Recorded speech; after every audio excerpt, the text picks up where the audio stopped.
standing for Houston. KHOU 11 News this morning starts now.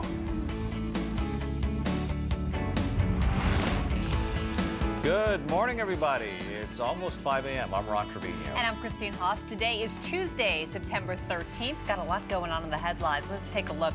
A Houston hand doctor. You no doubt recognize him from his commercials. He goes on trial today.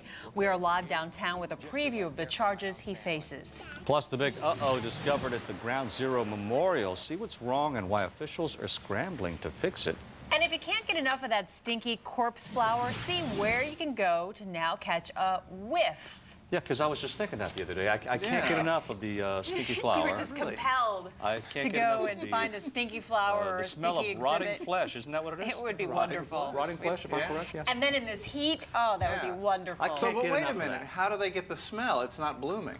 No, we're talking about another exhibit that you got to stick around for. It's another PU exhibit. All right, it's a tease. Yes. All right, I'll wait for it. Good morning, guys. Very warm out there, and it's going to be a very hot day today. These are current temperatures, and it's a bit sticky out here across southeast Texas. Conroe 76. Here's Ron and Christine. All right, Todd, thank you. This morning, even more people are back home after being evacuated during the Tri-County wildfire. And those who are still being kept away will get a week's worth of emergency hotel vouchers from the Texas Disaster Relief Fund. In all, about 60 homes were destroyed in Grimes, Montgomery, and Waller counties over the past week. Most of the damage happened in the Remington Forest subdivision in Waller County. As you can see from these images, while some homes burned, others were untouched. We were there with one homeowner who finally got to see whether her house was still standing. And it don't look like we have any damage in the bag. Thank you, Jesus. It don't look like we have any damage at all. So we're home, and thank God we're home. Must feel good. Crews have managed to contain 85% of the wildfire, but since there are still some fires burning in the area, several small pockets of neighborhoods are still being kept off limits. But officials tell us they expect even more areas to open up today. Well, so many people are in need still, and we're making it easy for you to help out the homeowners who lost everything in these fires. When you shop at Randall's, simply add a donation when you check out at the register. So far, customers have donated more than $35,000. All proceeds go to the American Red Cross Disaster Relief Fund. And coming up in our next half hour, we're going to talk about the unusual pets displaced during these fires and what you should do if you see any of them running around. The time is now 5:03. Opening statements begin today in the assault trial of a well-known local doctor. You might not know his name, but you've probably seen his commercials. Let's turn to KHOU 11 News reporter Lisa Chavarria live outside the courthouse in downtown Houston. Lisa. Well, Ron, those opening statements are expected in just a matter of hours. And this is the trial of Dr. Michael Brown, and he's accused of allegedly twisting his fourth estranged wife's arm. And that's what he's, again, standing trial for. And she's the one featured in this commercial. And the Brown Hand Center will care for you just as I care for my own family. Daddy's baby girl. Now, Dr. Michael Brown's jury is already picked, and they're going to determine if he committed family assault back in August of 2010. Again, this is for allegedly twisting the arm of his estranged wife. Last year, Dr. Brown pleaded no contest to aggravated assault on his third wife. Some 9 years ago, his third wife at the time was pregnant, and she accused him of beating her with a bedpost. At that time, he was sentenced to deferred adjudication, and now he's standing trial yet again, and this time it is going to be for his fourth estranged wife. So much more to tell you about this trial, including some high-profile witnesses expected to testify. We'll have that coming up at 5:30 this morning. We're live here from downtown Houston. Lisa Chavarria, KHOU 11 News. We expect to find out later today whether Harris County jurors will get a pay cut. Right now, jurors are paid $6 for their first day of service and $40 each additional day, and that is all funded by the state and the county. But due to budget restrictions, the state will cut its contribution later this month. That leaves commissioners to decide whether the increase of the contribution is necessary or if they should keep the stipend the same or eliminate it altogether. And we read more about this story in today's Houston Chronicle. The time is now 5:05. Today marks 3 years since Hurricane Ike hit the Gulf Coast. The storm made landfall near Galveston and became one of the costliest natural disasters in U.S. history. In just a few hours, a protest is expected outside Houston City Hall by people still waiting for funding to repair their homes. KHOU 11 News reporter Alex Sands joins us live in downtown Houston with that story. Good morning, Alex. Ron, good morning to you. Much like other hurricanes, hard for many of us to forget where we were this very hour as Hurricane Ike was pounding southeast Texas.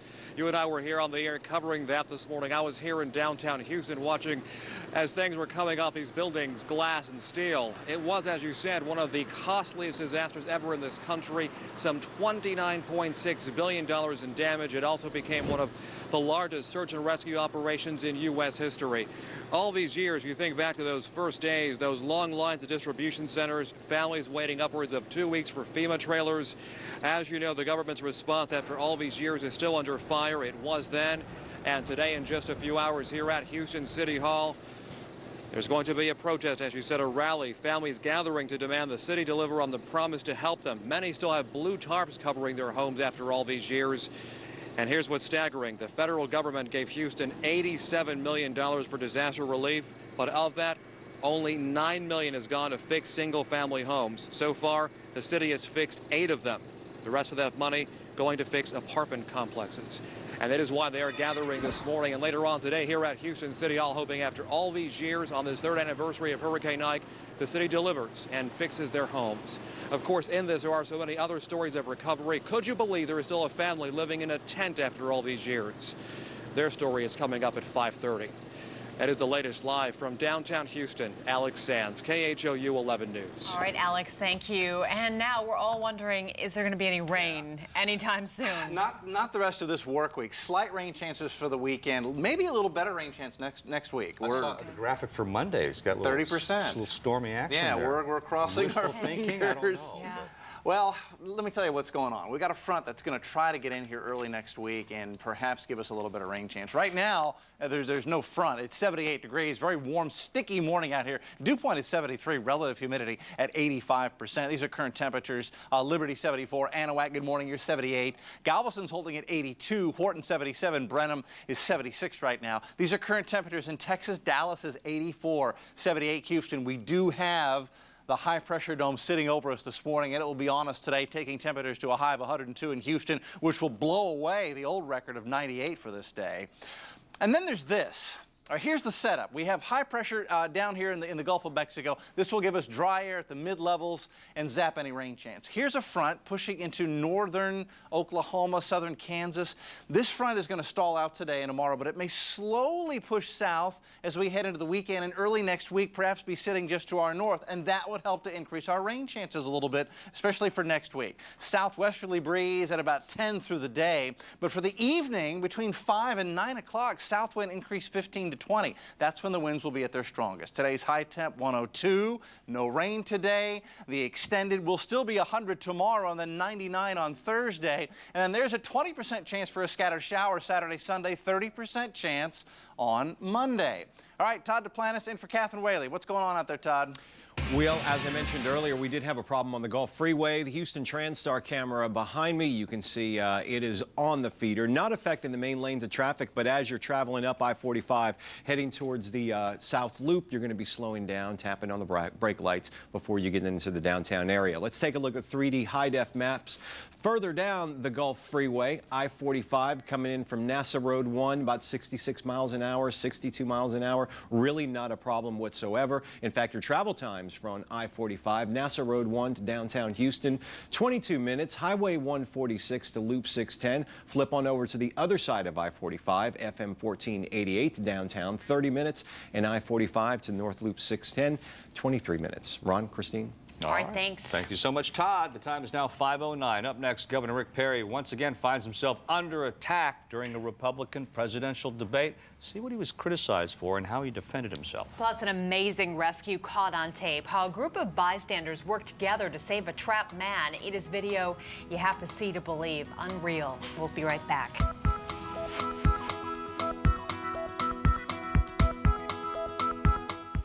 You're watching KHOU 11 News This Morning with Christine Haas, Ron Trevino, meteorologist David Paul with weather, and Catherine Whaley helping you beat the traffic.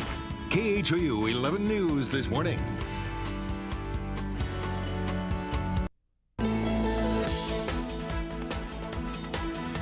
Welcome back, everybody. Today, Governor Rick Perry will continue his presidential campaign in Florida. That's after finding himself under attack once again during a GOP debate last night. Here's reporter Tara Mergener with the highlights.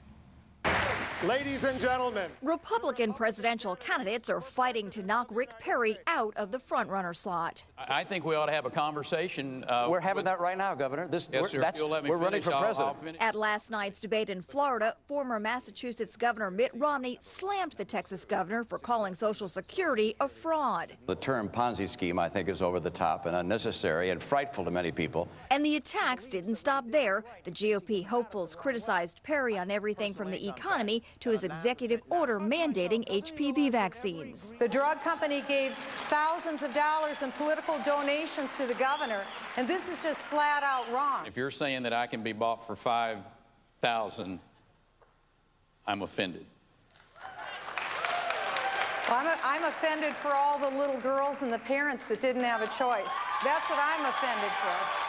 For the most part, Perry tried to keep his attention on the man currently in office. He continued his attacks on President Obama's new jobs package. This president does not understand how to free up the small businessmen and women, or for that matter, Wall Street. Perry insists the plan will not get Americans back to work, but the president is trying to convince voters otherwise. folks are living week to week, paycheck to paycheck. They need action. He'll try to drum up support today in Ohio and continue a sales pitch tomorrow in North Carolina. Tara Mergener, KHOU 11 News. Now for a little more about the president's jobs package. Yesterday, the president sent the measure to Congress and said the only thing stopping the plan from being passed is politics. No games. But Republican critics are balking at the idea of paying for the plan with a series of tax hikes for the rich, as well as for oil and gas companies. After trying to gain support in Ohio today, the president will continue pitching the proposal tomorrow in North Carolina. Republicans might gain a seat in the House of Representatives tonight. A special election will be held in New York City to replace former Democratic Congressman Anthony Weiner. Remember him? He resigned in June after that sexting scandal. While the race is still too close to call, polls show Republican Bob Turner with a slight edge over Democrat David Weprin. Officials are scrambling to fix a typo in a victim's name at the Ground Zero Memorial. The family of Jeffrey Schreier says his name is spelled wrong on the memorial. Instead of Jeffrey, the family says the R and the second E were switched on the memorial. His sister noticed it on Sunday when the memorial was open to family members. Schreier worked in the mailroom for one of the firms inside the towers. His remains were never recovered. Former World Series MVP Manny Ramirez is waking up in a Florida jail this morning. He's expected to appear in court today after being arrested and charged with battery last night. You may remember the baseball star retired in April after testing positive a second time for a performance-enhancing substance. Last night, he's accused of slapping his wife in their South Florida home, causing her to hit her head on the bed's headboard. According to the police report, Ramirez admits he grabbed his wife but denies hitting her. A judge is expected to set his bond today. Now to some amazing video out of Utah. It shows the aftermath of an accident between a car and a motorcycle. A group of bystanders jumped into action after the motorcycle rider got trapped under the burning car. Oh, go. You can do it. And what's bad is that it's blowing. Get out. Somebody grab him. Holy crap. You can see right here all those bystanders trying to get the man under the car out of there. Someone finally pulled the injured motorcycle rider out from under the car. The man who captured this video from a nearby building couldn't believe what he was seeing. Absolutely, they are heroes. What those people did was it's a very selfless act, and they should be commended for it. The victim was unconscious when he was pulled out, but eventually woke up and was able to move his arms. He was taken to the hospital to be treated for some broken bones, bruises, and burns, but he's alive. Thanks to those people right there. He said he's in stable condition. I mean, what a remarkable situation, and to have the video to prove it. All those people just trying to come in and lift a car. Who would have thought? But it's I salute them this morning. Yeah. They get my salute this morning, David Paul. You still have to earn yours. But. Compared to that, we all do. That is awesome, and man, congratulations to those people taking action. I love to see that. Hey, good morning, guys. Let me show you the setup for today, and it's interesting. I mean, we are trying to push into fall. Fall officially doesn't start until the 23rd. Ron, Christine? All right, thank you. The Houston Zoo has a brand new resident, but this one is not an animal. Why, you'll be able to smell it. Ugh. Before you see it. And not a good smell. At least we don't have smell-o-vision. You can stick around for that. Yeah, as we take a live look outside at our flag, saluting it proudly, especially this week. Wind forecast today, coming up at the bottom of the hour. All right, thank you. Don't you just want to smell something stinky?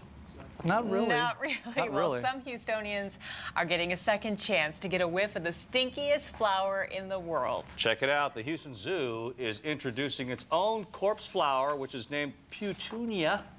Petunia. It's on display now in the African Forest exhibit and is expected to bloom and emit its stinky aroma in about a week, if you want to time it out. You may remember last year, Lois, the corpse flower, was on display at the Houston Museum of Natural Science. It was a big hit.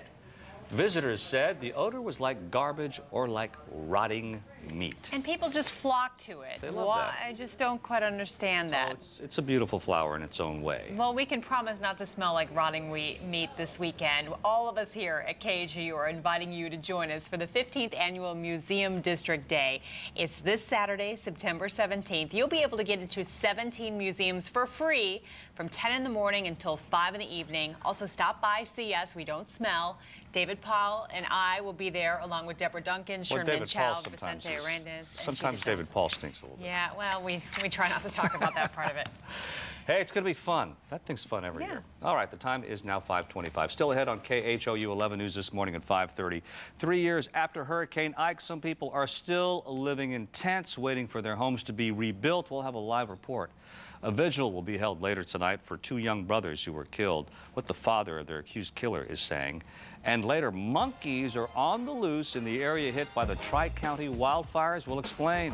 Stick around.